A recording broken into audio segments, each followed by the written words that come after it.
ஒரு சிறப்பான ஒரு இது மணிமகால், அது பேரு மணி இருக்கிற மகால் தானே. அதுல வந்தவரு இன்னைக்கு வந்து கிட்டத்தட்ட 2009 இருந்து இன்னைக்கு 2026 300வது படத்தை தொற்றுருக்காருன்றது ரொம்ப மகிழ்ச்சியான ஒரு தருணம். ஏன்னா எந்த பின்புலமும் இல்லாமல் அடுத்தடுத்த தலைமுறை அந்த தொழிலுக்கு வர்றதுன்றது ஒரு பெரிய விஷயமே கிடையாது.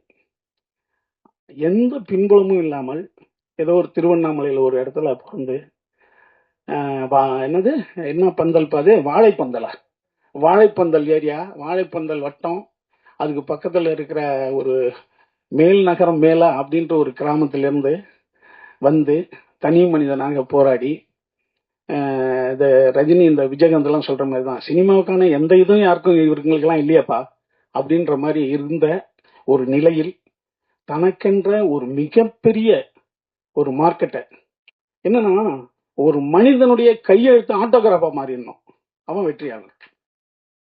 ஒரு மனிதனுடைய போட்டோ வீட்டுல மாட்டப்படும். யோகி பாபுனா வாங்க எனக்கு செல்ஃபி எடுக்குன்னு வீட்டுல மாட்டான்ல, ஒருத்தனுடைய பட்டம் வீட்டுல மாட்டப்படணும். என்ன ஒருத்தனுடைய சொல் தெரியாத மனிதனும் கேட்கப்படும். யார் அவர் பேசுறாரு நல்லா இருக்குப்பா அப்படின்னு நம்ம யாருன்னே தெரியாதவன் கேட்கணும். இப்படி எல்லாம் போயிட்டா அவன் மாபெரும் ஆசீர்வதிக்கப்பட்டவன், வெற்றியாளன். அப்படி பாபு இந்த நிலையை அடையிறதுக்கு அவருடைய இறைவனுடைய துணையும் இருந்திருக்கு நிச்சயமா. ஏன்னா எனக்கு தெரிஞ்சு நம்பியார் சாமிகளுக்கு பிறகு சினிமாவில் மிகப்பெரிய ஒரு பக்தனா நான் பாக்குறது பாபா தான். அவர் கேரளாவின் போனா ஒரு கோயில் மாதிரி வச்சிருப்பாரு. ஏன்னா கடவுள் இருக்கு இல்லைன்றது விடுங்க, ஆனா நம்பினா அது இருக்கும். அப்படி நம்பி நான் இருக்கிறேன்றதால உனக்கு நல்லது பண்றேன்டா அப்படின்னு அந்த கடவுள் நல்லது பண்றதா தான் நான் நினைக்கிறேன். வாழ்த்துக்கள் பாபு, இன்னும் பல உயரங்களை நீங்க தொடணும். இன்னும் சொல்ல போனா பல 1000 படங்களை பண்ணி கின்னஸ்ல இடம் பெறணும். இன்னும் பல பேருக்கு நன்மை செய்து உங்களுடைய வாழ்க்கை தரம் எல்லாராலும் புகழப்படணும். வாழ்த்துக்கள் வாழ்த்துக்கள் வாழ்த்துக்கள். அடுத்து வந்து நம்ம ராஜ்மோகன், நம்ம லெனின் கிட்டையும் நம்ம சுசீந்திரன் கிட்டையும் வேலை செய்ய. ஏன்னா சுசீந்திரன் வந்து பாருங்க எவ்வளவு அழகா சொல்லிட்டு போயிட்டாரு. ஏன்னா இவனை சேர்த்துக்கலன்னா நம்ம இன்னும் டார்ச்சர் ஆயிரோன்ற அளவுக்கு ஒரு உதவி வைக்கினர். அதோடு இல்லாமல் இவன் இந்த ராஜ்மோகன் வந்து வேற இடத்துக்கு போன பிறகு அவனை கூப்பிட்டு, அதுதான் ஒரு ஒரு கரிஷ்மான்றது. எங்கேயோ போனவன இவங்கிட்ட ஒரு விஷயம் இருக்கிறான்னு கூப்பிட்டு யோகி பாபு நீ கதை பண்ணுடான்னு சொல்லி அதை ஒரு சிறந்த படமா மாத்தினது இருக்குல்ல. வாழ்த்துக்கள் ராஜ்மோகன். ஏன்னா சினிமா வந்து ஒருத்தவங்க சொல்லும், நம்ம சினிமா விட்டு போனாலும் நீ உண்மையா வந்து உழைச்சின்னா சினிமா உன்னை இழுத்துக்கும். சினிமா மட்டும் இல்ல, எந்த தொழிலுமே. அதுக்கு நீங்க ஒரு உதாரணமா இருக்கீங்க. இன்னும் பல படங்களை சுசீந்திரன் சொன்ன மாதிரி பல படங்கள் நீங்க செய்து மிகப்பெரிய வெற்றியாளனாக வர என்னுடைய அன்பு வாழ்த்துக்கள். இந்த படம் ஒரு திருட்டை பத்தி சொல்லுது. திருட்டு என்பது வந்து சாதாரண விஷயம் கிடையாது. ஏன்னா இப்ப கார்த்திக் நாயர் சொன்ன மாதிரி எல்லாருமே இங்க திருடர்கள் தான். ஏன்னா எல்லாருமே வந்து ஏன்னா திருடாதவன் ஒண்ணு பைத்தியமா இருக்கணும், இல்லைன்னா பிறக்காதவனா இருக்கணும், அவ்வளவுதான். ஏன்னா கோயிலுக்கே பெரிய பூட்டு தான் நம்ம போடுறோம். கோயில் தான் சாமி, அவர்லாம் நம்மளை காப்பாத்துறவரு, அவருக்கே பெரிய பூட்டு போட வேண்டியிருக்கீங்க. ஏன்னா அப்ப ராமர் கோயில்ல நேத்து ஒரு பெரிய திருட்டு நடந்து போச்சு. அப்ப எல்லாம் கோயிலே திருட ஆரம்பிச்சிட்டாங்க. அப்ப திருட்டு என்பது ஒரு இல்லாதவன் செஞ்சிருவான், இருக்கிறவனும் செய்யறான். அது இல்லாதவன் தான் சார் திருடுறான்னு கிடையாது. திருட்டு என்பது இருக்கிறவனும் திருடுறான். அப்ப அது வந்து ஒரு பொதுவானதுதான்.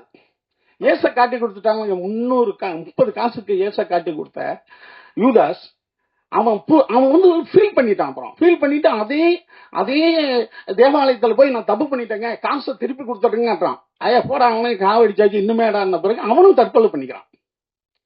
அப்ப இங்க வந்து கடவுளே காட்டி கொடுக்கிற சமூகம் இங்க உண்டு. ஏன்னா யாதாம் ஏவாள் தான் முதல் மனிதர்கள்ன்றான். முதல் கொலை அவங்க குடும்பத்தில் நடக்குது. அவனுடைய முதல் பையனான காயின் அவனுடைய சகோதரனை கொல்றான், ஆபேல கொல்றான். அதான் முதல் கொலை. அப்ப இது எல்லா இடத்தையும் நடக்கிறதா. அப்ப இதுல ஏதோ ஒரு மர்மமும் உண்மையும் இருக்கு, திருட்டு கொலை இதெல்லாம். அப்படியாக இந்த படம் வந்து ஒரு மோட்டார் திருட்டை பத்தி சொல்லுது. எல்லாம் நிறைய சொல்லிட்டாங்க. மோட்டார் என்பது 1886 பென்ஸ்ன்றவன் கண்டுபிடிக்கிறான், ஜெர்மனிக்காரன் கார்ல் பென்ஸ். அவன் தான் முதல் காரை கண்டுபிடிச்சவன். அந்த கார்ல இருந்து தான் இன்னைக்கு நம்மளுடைய பயணங்கள் எல்லாமே பெருசாயிட்டு இருக்கு. முன்னெல்லாம் நாங்க கார் வாங்கும்போது என்னன்னா நோ ஹேண்ட் சிக்னல்னு ஒண்ணு பின்னால எழுதிருப்பாங்க. அது ஏசி கார். அது ஏசி காருக்கு ஹேண்ட் சிக்னல் பண்ண மாட்டாங்க. காரை கேட்டாலே ஏசி காரா நான் ஏசியான தான் கேட்பாங்க. இப்பெல்லாம் அப்படி கிடையாது. அந்த அளவுக்கு நம்ம வந்துருச்சு. முன்னாடி உண்ண உணவு,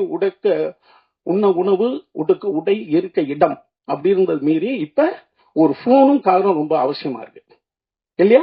அப்ப கார் என்பது இன்றைக்கு நம்மளுக்கு தேவையானதாச்சு. சின்ன வீடாயிடுச்சு. அது ஒரு சின்ன வீடுனா நீங்க சின்ன வீடு நினைச்சுக்காதீங்க, அதுல எல்லாத்தையும் வச்சுக்கலாம். அப்போ அந்த மாதிரியான ஒரு விஷயமா இருக்கு. அதை பற்றியான ஒரு சிறந்த படம். இந்த கதையை ரொம்ப சுவாரஸ்யமா ராஜமோகன் பண்ணியிருக்காரு. அப்புறம் ப்ரொடியூசரை பத்தி சொன்னாங்க, சுசீந்திரன் சொன்னாரு. எப்போதுமே ஒரு முதல் படத்தை முடிவு பண்றதுக்காங்களே, ஒரு பாரதி ராஜாவா இருக்கட்டும், ஒரு பாலச்சந்திரா இருக்கட்டும், மிகப்பெரிய ஆளுமைகள் எல்லாம் யாரோ ஒரு பணம் உள்ளவர் தான் அறிமுகப்படுத்த வேண்டியிருக்கு இல்லையா? பணம் இல்லாம நீங்க கதையை வச்சுட்டு என்ன பண்ணுறீங்க? அப்ப அப்படி ஒரு சிறந்த இயக்குனரை அறிமுகப்படுத்திய தயாரிப்பாளர்களுக்கு என்னுடைய அன்பான வாழ்த்துக்கள். அடுத்த இமான் சார் ரொம்ப அழகா நம்ம ராஜமோகன் சொன்னாரு. மகேந்திரன் பிலிம் பைன்னு போட்டுக்க மாட்டார். மகேந்திரன் சார், ஏன் சார் நீங்க பிலிம் பைன்னு போட்டுக்கல? மகேந்திரன் அவருக்கு சொன்னாரு, என்னுடைய படங்களை நான் வசனம் எழுதி பேச வைத்ததை விட இளையராஜா இசையால் பேச வைத்தார். இசையால் தான் என்னுடைய படங்கள் நிறைய பேசப்பட்டது. என்னுடைய மௌனமான ஷாட்டுகள் எல்லாம் இளையராஜா இசை பேசியது. அவரு இவ்வளவு பேசியிருக்காரு படத்துல. அப்புறம் என் பிலிம் பை மகேந்திரன் நான் எப்படி போட்டுக்க முடியும்னாரு. ஒரு இசையினுடைய வலிமை. அப்படி ஒரு இசையமைப்பாளர் உங்களை இவ்வளவு அழகா பாராட்டி இருக்கிறது என்பது, ஏன்னா அவர் தான் இசை இல்லாம படம் பார்க்கிறார், நம்ம இசையோட பார்க்கணும். அதனால சில போரான இடம் கூட அவர் இன்ட்ரெஸ்ட் பண்ணிடுவார். ஆனால் அவரே உங்க படத்தை மிகச்சிறந்த முறையில பாராட்டி இருக்காருன்னா நிச்சயம் இது மிகச்சிறந்த படமா இருக்கு, நல்ல படமா இருக்கு. அதோட காளி வெங்கட் மாபெரும் கலைஞர். காளி வெங்கட்லாம் பாடி, சார் அடுத்த படத்துல பாடு ஒண்ணு கொடுங்க சார், பாட சொல்லுங்க சார், பிரம்மாண்டமான பாடுங்க சார், சார் அருமையான பாடுங்க. அடுத்தது நம்ம லெனின் பார்த்து முந்தானாலே எனக்கு ஒரு கதை அனுப்பிச்சாரு. இந்த படத்துல பார்த்தேன் சிவானா சூப்பரா நடிச்சிருக்காருன்னு ஒரு டைரக்டர் அனுப்பிச்சாரு.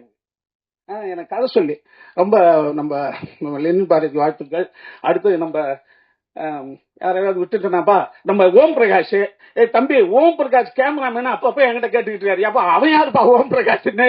அதுக்கு முன்னாடி ஏபின்னு ஏதோ ஒன்று சேர்த்து விட்டுக்க.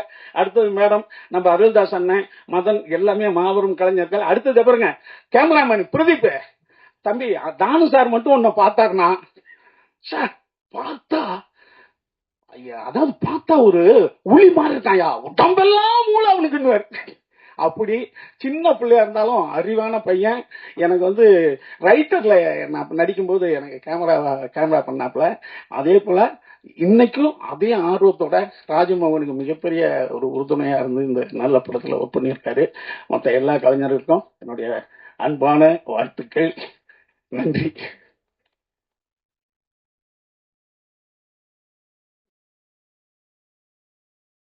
தம்பி, இந்த கொடி 15 வருஷமா எங்க கிட்ட இருக்கு. நாங்க எல்லாம் தோரணம் கட்டுவோம். எந்த படம் ரிலீஸ் ஆனாலும் தோரணம் கட்டுவோம். அந்த கொடி அதே மாதிரி தனுஷ் ராசிக்கு யாராவது கல்யாணம் ஆச்சுன்னா அந்த கொடியை தான் தோரணம் கட்டுவாங்க.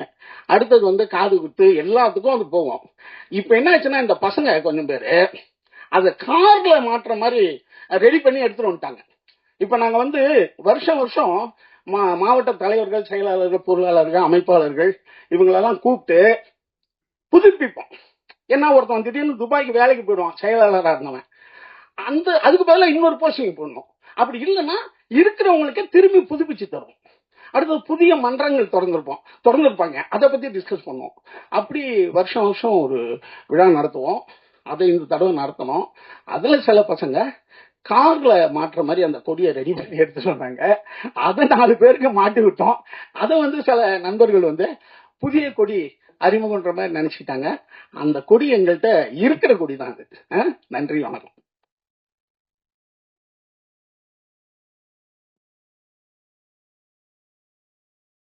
என்ன புரியல.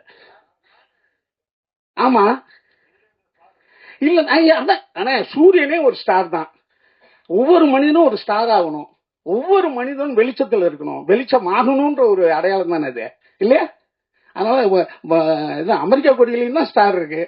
என்ன, எல்லாரும் அந்த ஸ்டார் என்பது என்னன்னா வெளிச்சம். அது ஒரு ஒரு ஒரு எல்லாரும் வெற்றிக்கான ஒரு வழின்றத நம்ம சொல்றதானே. மெத்த அதுல வந்து வேற ஒன்றும் எதுனே அண்ணே எது எப்போது நடக்குமோ அது நடக்கும்ண்ணே.